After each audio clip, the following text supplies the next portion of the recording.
Monsieur le Président, la semaine dernière, j'ai demandé aux conservateurs de s'expliquer sur un nouveau stratagème de in-and-out piloté par RMG pour financer des appels dont on ne sait toujours pas à qui puis pourquoi.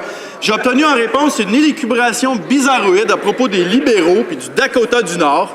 Ça n'avait juste aucun rapport. Ce qu'on sait, c'est que le candidat déchu dans Chicoutimi-Le-Fjord a déclaré, je cite, « Je peux pas vraiment vous dire si j'en ai eu pour mon argent ou pas. » On veut donc savoir à quoi a servi cet argent, où les appels ont été faits et est-ce qu'on va être encore obligé d'envoyer la GRC dans les bureaux du Parti conservateur pour savoir la vérité? Honorable secrétaire parlementaire. Monsieur le Président, l'honorable député ne devrait pas remplacer les faits avec le bruit, mais c'est ce qu'il fait chaque fois qu'il se lève à la Chambre.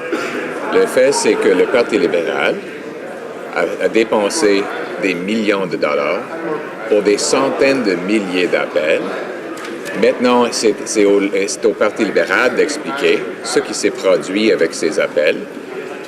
De faire des allégations sans preuve ne va pas changer le résultat des élections, Monsieur le Président. Merci.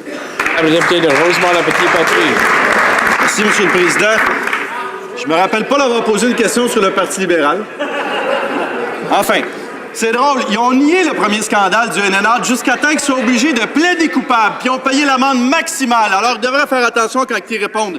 Avant de se faire tordre un bras, un autre candidat déchu a affirmé à propos du contrat accordé à RMG, « Je n'ai eu aucun rapport. » La campagne du candidat conservateur dans Rimouski, Néjat, Témiscouata-les-Basques était rien de plus qu'une boîte aux lettres pour les factures de RMG. Pourquoi est-ce qu'on a donné de l'argent à RMG sans service en retour et à qui l'argent de ces comtés québécois a-t-il servi? Honorable secrétaire parlementaire.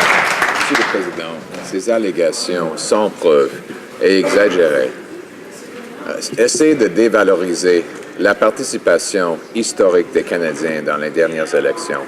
Les Canadiens nous ont élus avec un mandat très fort afin de gérer l'économie, pour créer des emplois et pour bien gérer la sécurité de notre pays. C'était la décision démocratique des Canadiens et l'opposition ne peut pas effacer ce fait en faisant les allégations fausses sans preuve. The honorable member for Timmins.